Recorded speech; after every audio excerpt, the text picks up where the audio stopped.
नमस्ते, सम्पूर्णमा स्वागत छ तपाईहरुलाई मेरो ब्लगमा। म चाहिँ उर्मिला गुरुङ। तपाईहरु सन्चै हुनुहुन्छ भन्ने आशाका साथमा मैले यो भिडियो सुरु गरिसकेको छु। अन्तिमसम्म हेरेर साथ दिनु होला। आज चाहिँ बिहानीको किरण सँगसँगै मेरो भिडियोको पनि सुरुवात भइसकेको छ साथीहरु।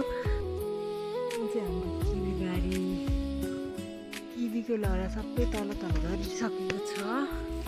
किवी चाहिँ हामीले टिपिसक्यौँ। ठुल्ठुलो कुनै मसिनहरू यस्तो चाहिँ छ, यिनीहरू पनि सबै टिपेर अब काट्नु पर्ने छ किवीको लहराहरू। यहाँ देख्न सक्नुहुन्छ किवी बारीमा हाम्रो यत्रो फर्सी भएको छ। यहाँ त्यहाँ देख्नुभयो।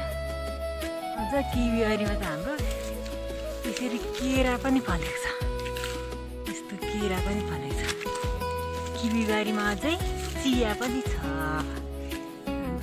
बारीमा चिया, फर्सी, केरा सब छ।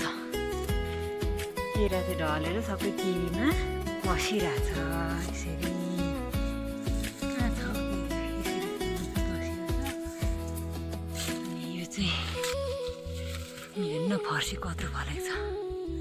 यत्रो मोबाइलमै नआत्ने गरेको फर्सी। फर्सी फले किवी पनि टिप्नु पर्ने। यो टिपेर अब काटछाट गर्नुपर्ने छ।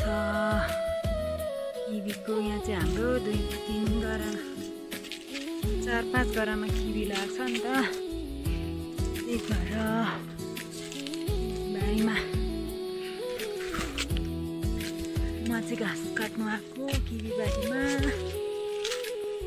अनि अब घाँस काट्दैछु किवी बारीमा।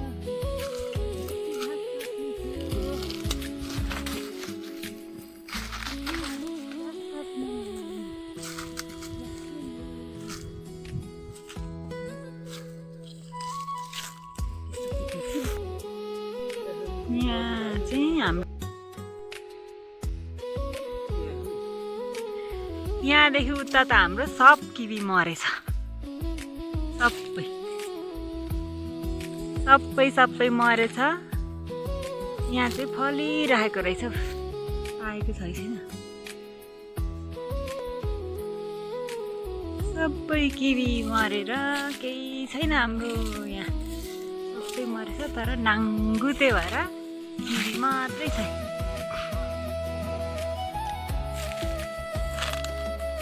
देख्नुभयो किवी त सबै मरेछ। यता चाहिँ टन्नै झ्याङको मरेछ। 1 झ्याङ, 2 झ्याङ, 3, 4 झ्याङ। यो गरामा 4 झ्याङ मरेछ। माथि पनि त्यस्तै मरेछ। अनि